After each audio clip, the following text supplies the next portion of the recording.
amigas y amigos del horóscopo azteca, los saluda su anfitrión Alfredo Flores y pues les deseamos una excelente semana. Hello friends, greetings from your host on the Aztec horoscope, Alfredo Flores Ambras. Today we are not going to give the forecast for people who are born on April 24th, because a new month began and we will explain what it is called and what the celebrations were. If you have not seen your Aztec zodiac sign, please go to www.newsmexico.com.mx and choose the English version to obtain the information. Let's get down to business, in the old Mexican calendar, because from now on we will no longer call it pre-Hispanic. We put things as they are, and this is a 100% Mexican calendar.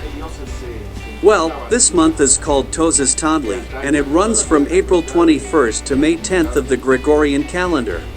Tozotontli, or the Small Vigil, which is its translation, was called that way for two reasons.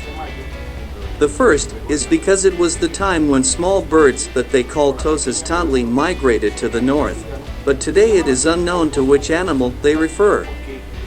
The second is the Small Vigil because the ancient Mexicans put boys and girls under 12 years of age and even babies to a vigil and fast that took place between April 29th and 30th, water and dog days in the old calendar, and by noon on April 30th, all those pubescent girls and boys could already eat as much as they wanted through a feast. The month was dedicated to three gods.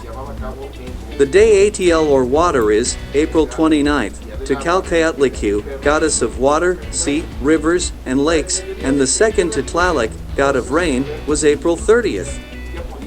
And, without knowing the date, to Cotlicu, the mother of Mexicans today called the Virgin of Guadalupe.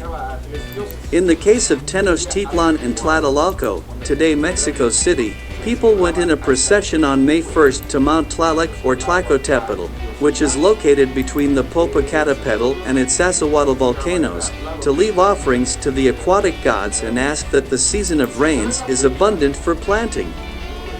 Other towns went to the highest hill in the region to perform the same ceremony.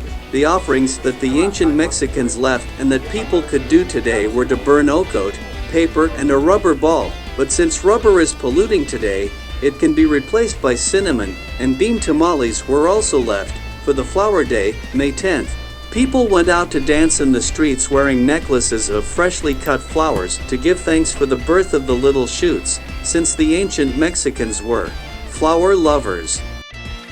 All this information can be consulted in the Ixtloxil Codices, Book 1 of the Florentino Codex by Bernardino de Sahagun, in the Borbónico Codex by Francisco del Paso y Troncoso, and in Volume 2 of the Historia de las Indias de Nueva España y Tierra Firme by Fray Diego Duran. Tomorrow we'll talk about the day-to-day forecasts, so don't stop tuning in, friends.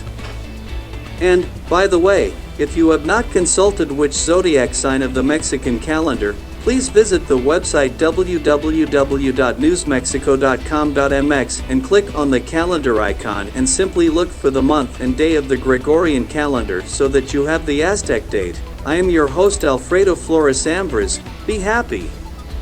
Amigas y amigos, y por cierto, si no has consultado qué signo zodiacal del calendario mexicano eres, por favor visita el website www.com.mx. Soy su anfitrión Alfredo Flores Ambris, sean felices y nos vemos mañana.